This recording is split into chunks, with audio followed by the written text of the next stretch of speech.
শুরুতেই আল্লাহ তাআলার কাছে দোয়া করি যে সমস্ত শহীদরা দুনিয়া থেকে চলে গিয়েছেন, আল্লাহ তাআলা যেন তাদের শাহাদাতকে কবুল করুন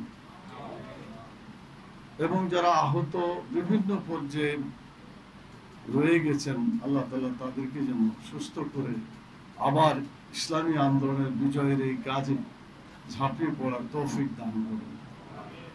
সম্মানিত ভাই এবং বোনেরা, কোরআন মাজিদে শাহাদাতের উপরে একটা কথা আছে। একটা আয়াত দুজন বলেছেন, একটি আয়াত আমি এখন শুনি নাই, সেটাই বলি, এবং এটা খুব পরিচিত আয়াত আপনাদের জন্য। ওয়ালা তাকুলু লিমান ইউকতালু ফি সাবিলিল্লাহি আমওয়াত বাল আহইয়াউ ওয়ালাকিন লা তাশউরুন। আল্লাহর পথে যারা শহীদ হয় তোমরা তাদেরকে মৃত বলো না, তারা জীবিত, কিন্তু তোমরা তা বুঝো না। পৃথিবীর মধ্যে সবচেয়ে সৌভাগ্যবান ব্যক্তি হচ্ছে শহীদরা। হাদিসে আছে এই শহীদরাই পৃথিবীতে আবার ফিরে আসার জন্য আল্লাহর কাছে দরখাস্ত করবে। মুহাম্মদুর রাসূলুল্লাহ সাল্লাল্লাহু আলাইহি ওয়াসাল্লাম বলেছেন, আমার ইচ্ছা হয় আমি একবার শহীদ হই, আবার জীবিত হই, আবার শহীদ হই, আবার জীবিত হই, আবার শহীদ হই। তিনি তিনবার শহীদ হওয়ার জন্য ইচ্ছা প্রকাশ করেছিলেন। মিশকাত শরীফের আরেকটি হাদিসে আছে, আল্লাহ তাআলা জান্নাতবাসীদেরকে বলবে তোমরা চাও। জান্নাতবাসীরা বলবে যে আল্লাহ, আমাদের চাওয়ার আর কিছু নাই, যা দরকার ছিল সব পূরণ হয়ে গেছে, চাওয়ার মতো কিছুই নাই। আল্লাহ তাআলা তারপরে বলবেন কিছু চাও তোমরা। বারবার আল্লাহ তাআলা তাদেরকে বলার কারণে যারা শহীদ তারা বলবে যে আল্লাহ, তুমি আমাদেরকে আরেকবার দুনিয়াতে পাঠাও, তোমার দিনের জন্য আবার আমরা শহীদ হয়ে আবার ফিরে আসতে চাই। এটা একবার নয়, 10 বার তারা আল্লাহর কাছে দরখাস্ত করবে। তো শাহাদাতের মর্যাদা এত বেশি, আমরা যারা কোরআন হাদিস পড়েছি বা জানি, এবং আপনারা যারা জানেন বা পড়বেন, তারা দেখবেন সবাই তখন চেষ্টা করবে যে আল্লাহ, তোমার দিনকে বিজয়ী করার জন্য যাতে আমরা জীবন দিতে পারি, এরকম মৃত্যু তুমি আমাদেরকে দান করো। আরেকটি হাদিসে উল্লেখ আছে, সেখানে বলা হয়েছে যে কেউ যদি তার মনের মধ্যে শহীদ হওয়ার আকাঙ্ক্ষা রাখে যে আল্লাহ তোমার দিনের জন্য আমি শহীদ হব, কিন্তু দেখা গেল প্র্যাকটিক্যালি তিনি শহীদ হওয়ার কোনো জায়গায় পৌঁছতে পারেন নাই, অসুস্থ হয়ে বিছানায় পড়ে গেল এবং শেষ পর্যন্ত মৃত, সেখানেই তিনি মারা গেলেন। রাসূল সাল্লাল্লাহু আলাইহি সাল্লাম বলছেন যে এই ব্যক্তির ব্যাপারে তার ভাষা হলো, এই রাসূলুল্লাহ সাল্লাল্লাহু আলাইহি সাল্লাম ভাষা যেটা ছিল, ফালিউবাল্লিগু শাহাদা ওয়ালাউ মাতা আলা ফিরাশিহি আও কামা ক্বালা রাসূলুল্লাহ সাল্লাল্লাহু আলাইহি ওয়াসাল্লাম। ওই লোক যাকে আল্লাহ তাআলা শহীদ করার জন্য, তিনি শহীদ হওয়ার জন্য আল্লাহর কাছে দরখাস্ত করেছিলেন, কিন্তু ফিজিক্যালি শহীদ হতে পারেন নাই, বিছানায় পড়ে মারা গেছে। আল্লাহ রাসূল বলছেন যে আল্লাহ তাআলা ওই ব্যক্তিকে শাহাদাতের মর্যাদায় পৌঁছিয়ে দিবেন, যদিও তিনি বিছানায় মারা যায় অসুস্থ হয়ে। আল্লাহ তাআলা এই ধরনের মর্যাদা শহীদদেরকে দেবেন, যার কারণে গোটা দুনিয়ায় ইসলামকে কায়েম করার জন্য সংগ্রাম চলছে এবং চলবে ইনশাআল্লাহ। বাংলাদেশে এই শাহাদাতের চেতনা নিয়ে অনেক ঘটনা অতীতে ঘটেছে। 2006 সালের 28 অক্টোবর এটা ছিল তার অন্যতম একটা উদাহরণ। সম্মানিত ভাই এবং বোনেরা, হযরত ইব্রাহিম আলাইহিস সালাম তিনি জীবন দিয়েছিলেন আল্লাহর দিনকে বিজয়ী করার জন্য, অনেক পরিশ্রম করেছেন এবং অনেক পরীক্ষার সম্মুখীন হয়েছেন। তার ছেলেকে জবাই করার জন্য আল্লাহ একটা পরীক্ষা করেছিলেন। নিজের ছেলেকে জবাই করা কত কঠিন, তারপরেও তিনি সেটা হাসি মুখে নিয়ে ছেলেকে জবাই করার জন্য উদ্যত হয়েছিল। আসলে তিনি জবাই করেছিলেন, কিন্তু জবাইটা হয় নাই, বাস্তবায়িত হয় নাই, এটা আল্লাহ তাআলার ইচ্ছার কারণে। তো এরপরে তিনি যখন এটাকে দিলেন, শহীদ করে দিলেন, তো এই ঘটনার মধ্যখানে যে ঘটনাটা হাদিসে পাওয়া যায়, শয়তান এই ইসমাইল আলাইহিস সালামের মায়ের কাছে গিয়ে বলছে, তোমার ছেলেকে কোথায় নিয়ে যাচ্ছে জানো? তো বলছে, কেন? পিতা তার সন্তানকে নিয়ে যেতেই পারে যেদিকে হোক। বলে না, তাকে কুরবানি করার জন্য, তাকে মেরে ফেলার জন্য নিয়ে যাচ্ছেন। তো তিনি জবাব দিয়েছিলেন, আল্লাহ তাআলা কোন মহিলার সন্তানকে কবুল করেন নাই, আমার সন্তানকে কবুল করেছেন শাহাদাতের জন্য। আমি আল্লাহ তাআলার সবচেয়ে বেশি শুকরিয়া আদায় করছি যে আমার ছেলেকে আল্লাহ তাআলা শহীদ হিসেবে কবুল করবেন। এই বলে শয়তানকে পাথর মেরেছিল, যার ঘটনা হাজী সাহেবরা এখনো শয়তানকে পাথর মারার স্মৃতিচারণ করে আসেন। দ্বিতীয় হযরত ইব্রাহিম আলাইহিস সালাম তো বললামই। হযরত ইসমাঈল আলাইহিস সালামের জবাব ছিল যে ইয়া আবাতি ফাল মা তুমার সাতাজিদুনি ইনশাআল্লাহু মিনাস সাবিরিন। পিতা যখন বলল যে আমি স্বপ্নে দেখেছি তোমাকে জবাই করব, তখন তার সন্তান ইসমাঈল আলাইহিস সালাম বললেন যে হে আমার পিতা, আপনি আমাকে জবাই করুন, আপনাকে যে অর্ডার দেওয়া হয়েছে সেটাকে সম্পন্ন করুন, আমি সবর করব, আমি আল্লাহর পথে আমি ধৈর্য ধারণ করব। এখানে দেখা গেল বাপ যেমন মা যেমন সন্তান তেমন, তিনজনেই আল্লাহর দ্বীনের জন্য সকল কুরবানি করতে প্রস্তুত হয়েছিলেন। আমি বিশ্বাস করি বাংলাদেশে আবার ওই হযরত ইব্রাহিম আলাইহিস সালামের মতো পিতা দরকার। বাংলাদেশের সকল পিতাকে হযরত ইব্রাহিম আলাইহিস সালামের মতো পিতার মতো হতে হবে দ্বীনকে বিজয়ী করার জন্য। হযরত ইসমাঈল আলাইহিস সালামের মতো সন্তানদেরকে আবার নিজের জীবন বিলিয়ে দেওয়ার জন্য এভাবে প্রস্তুত হয়ে যেতে হবে। যদি আজকের যুব সমাজ, আজকের ছাত্র সমাজ, তারা যদি নিজেকে হযরত ইসমাঈল আলাইহিস সালামের মতো করতে পারেন, আল্লাহর দ্বীন বিজয়ী হবে, এতে কোনো সন্দেহ নাই। এবং হযরত বিবি হাজেরার মতো মা হতে হবে আজকের মাদেরকে, যারা তার সন্তানদেরকে আল্লাহর পথে শহীদ হওয়ার জন্য পাঠিয়ে দিতে পারবেন, হাসি মুখে তাদেরকে বিদায় দিতে পারবেন। এরকম বাপ, এরকম মা, এরকম সন্তান যদি বাংলাদেশে তৈরি হয়, ইনশাআল্লাহ দেশে কোনো ধরনের অন্যায় কাজ আর থাকবে না, জালেম জুলুম আর বাংলাদেশে থাকবে না। এখানে শুধুমাত্র আল্লাহ তাআলার দ্বীন বিজয়ী হবে এবং আল্লাহ তাআলার দেওয়া যে নিয়ামত, যে শান্তি, সেটাই এই বাংলাদেশ সহ সারা দুনিয়ায় প্রতিষ্ঠিত হবে ইনশাআল্লাহ। সম্মানিত ভাই এবং বোনেরা, কথা লম্বা করতে চাই না, জোহর নামাজের প্রায় সময় চলে যাচ্ছে। আমি যে কথা বলে আমার কথাকে সংক্ষিপ্ত করতে চাই সেটি হলো রাসূল সাল্লাল্লাহু আলাইহি সাল্লামের একটা হাদিস, আফজালুল জিহাদে কালিমাতু হাক্কিন ইনদা সুলতানিন জাহিরিন। সবচাইতে বড় জিহাদ হচ্ছে যে জালেম সরকারকে তার বিরুদ্ধে সত্য কথা বলাটা সবচাইতে বড় জিহাদ। এই জিহাদ শুরু হয়েছিল একেবারে শুরু থেকেই, আজ পর্যন্ত তার ইতিহাসগুলো বারবার রিপিট হচ্ছে।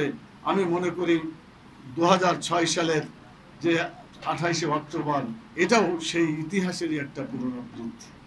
সেদিন যারা এই ঘটনার সাথে সম্পৃক্ত ছিলেন, যদিও সেই স্টেজে থাকার আমার সুযোগ হয়েছিল, কিন্তু ময়দান যেখানে মূল ঘটনা, সেখানে দেখলাম যে অনেকের লাশ চলে আসছে।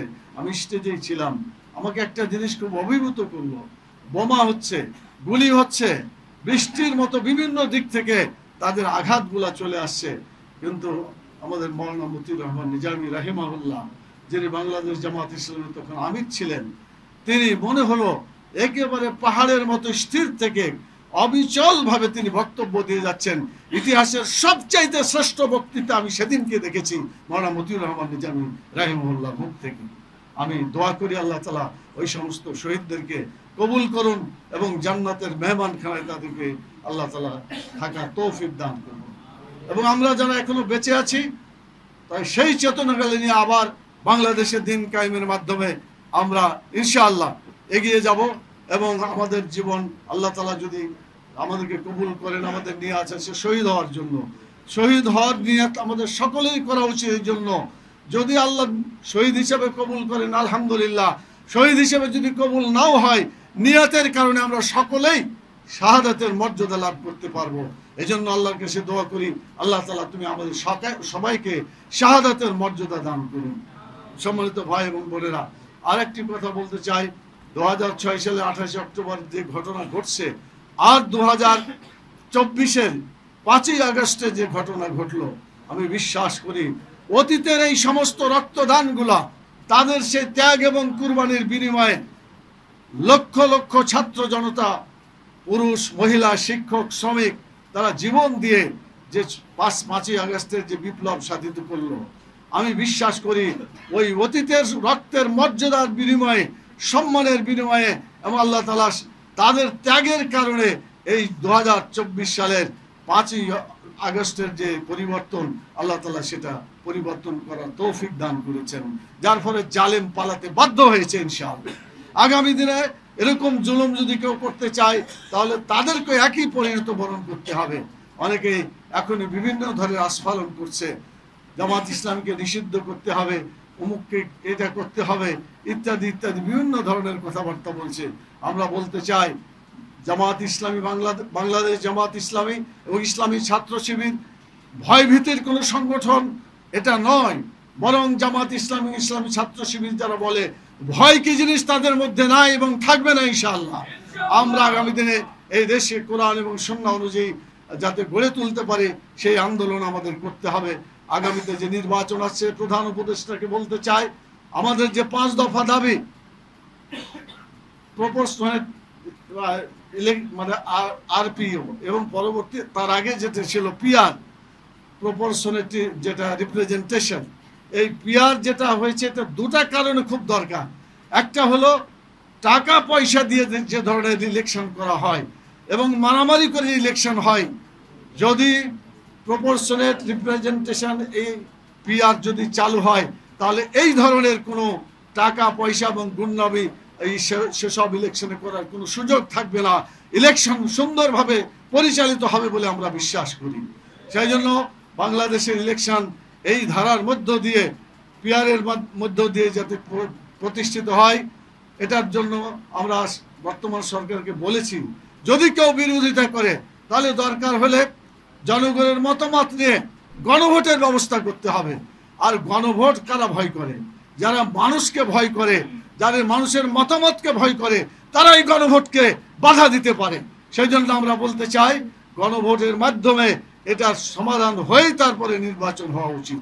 সম্মানিত ভাই এবং বোনেরা, আমি সেই কথা বলে বাকি যে আরো 4টা দাবি আর উল্লেখ করতে চাই না। ইতিমধ্যে আপনারা জেনেছেন লেভেল প্লেইং ফিল্ডে সহ যারা অন্যায় অত্যাচার নির্যাতন করেছে তার বিচার এবং সংস্কার, এবং যারা ওই সময় ফ্যাসিস্ট সরকারকে মানে বেঁচে থাকতে দীর্ঘায়িত করতে যারা সাহায্য করেছিল, বিশেষ করে জাতীয় পার্টি এবং 14 দল, এরা যদি না থাকতো, এরা যদি তাদেরকে সহযোগিতা না করতো তাহলে এত বোধহয় ধ্বংসাত্মক কার্যক্রম ফ্যাসিস্ট সরকার করার সাহস হতো না এবং তারা সে সুযোগ পেত না। কিন্তু অন্যায় করা এবং অন্যায়কে সাহায্য করা এটা কি কোনো আলাদা জিনিস না সমান? আপনারা নিশ্চয়ই এটা বিবেকের কাছে প্রশ্ন করলে এটাই পাওয়া যাবে। অন্যায় করা এবং অন্যায়কে সাহায্য করা সমান অপরাধ। অতএব ফ্যাসিস্টের যে পরিণতি হয়েছে বাকি এই শক্তিগুলোরও একই পরিণত হওয়া উচিত, এটাই আমরা দাবি করেছি এবং জনগণ যেই দাবি করে। সম্মানিত ভাই এবং বোনেরা, আমি আপনাদেরকে শেষ কথা বলি এভাবে যে আসুন, দুনিয়ার জীবনটা খুবই ছোট জীবন, সংক্ষিপ্ত জীবন। আমাদের জীবন আখিরাতটা হচ্ছে প্রকৃত জীবন। বাংলাদেশ জামাত ইসলাম একটি সংগঠন যারা শুধু দুনিয়ার চিন্তা করে না, কোটি কোটি বছরে আরামে থাকার জন্য আখিরাতের জীবন নিয়ে যারা চিন্তা করে। সেই জন্য আসুন আমরা দুনিয়ার জীবনকে সুন্দর করব আখিরাতে বসবাস করার জন্য, আরামের জন্য। রব্বানা আতিনা ফিদ দুনিয়া হাসানা ওয়া ফিল আখিরাতি হাসানা। আল্লাহ তাআলা দুনিয়ার কল্যাণ দাও এবং আখিরাতের কল্যাণ দাও এবং জাহান্নামের আগুন থেকে তুমি আমাদেরকে বাঁচাও। আল্লাহ তাআলার কাছে দোয়া করে এবং আগামী দিনে বাংলাদেশের জনগণকে টেকনাফ থেকে তেঁতুলিয়া পর্যন্ত আগামী দিনে যে নির্বাচন হবে সেই নির্বাচনের টার্গেট হচ্ছে এটা, যেখানে আমরা আল্লাহর আইন চাই, সৎ লোকের শাসন চাই। আরে আল্লাহর আইন চাই, সৎ লোকের শাসন চাই যাতে বিজয় লাভ করে। সেজন্য আগামী দিনে দাড়িপাল্লাকে বিজয় করে বাংলাদেশের ইতিহাসে সবচেয়ে সুন্দর একটা নির্বাচন দেওয়ার জন্য আমি বর্তমান সরকারকে আহ্বান জানাচ্ছি এবং বলতে চাই জনগণের ভাষা হয়ে গেছে, এই দল দেখেছি, সে দল দেখেছি, এই মতবাদ দেখেছি, সেই মতবাদ দেখেছি, কিন্তু আমরা একটা দলকে দেখি নাই, একটা মতবাদ দেখি নাই, সেটা হলো ইসলামী মতবাদ আমরা দেখি নাই, জামাতকে আমরা দেখি নাই। অতএব আগামী দিনে জামাতকে, ইসলামকে বিজয়ী করার জন্য জনগণ সিদ্ধান্ত নিয়েছে। এই ফর্মুলা টেকনাফ থেকে তেঁতুলিয়া পর্যন্ত সকলের কাছে আজকে আপনারা শুনতে পাচ্ছেন, আমরাও শুনতে পাচ্ছি। আল্লাহ তাআলা জনগণের এই চেতনাকে কার্যকরী করে আগামী দিনে জামাত ইসলামীর এই নির্বাচনী বিজয় তরুণী যাতে পার হতে পারে, ডাকসু জাকসু, চাকসু এবং রাকসুর মতো আল্লাহ তাআলা যেন ল্যান্ডস্লাইড ভিক্টরি, একজন বলল যে ভূমিধস নয় পাহাড় ধসের মতো বিজয় হয়ে গেছে। আল্লাহ তাআলা এরকম বিজয় আগামী দিনে কোরআন সুন্নাহকে বিজয়ী করার যে আমাদের টার্গেট, সেটাকে আল্লাহ তাআলা যেন বিজয় দান করেন। আমাদের সবাইকে সেভাবে কাজ করার আহ্বান জানিয়ে এবং আল্লাহর কাছে দোয়া করার জন্য আহ্বান জানিয়ে আমি আমার কথা এখানে শেষ করছি।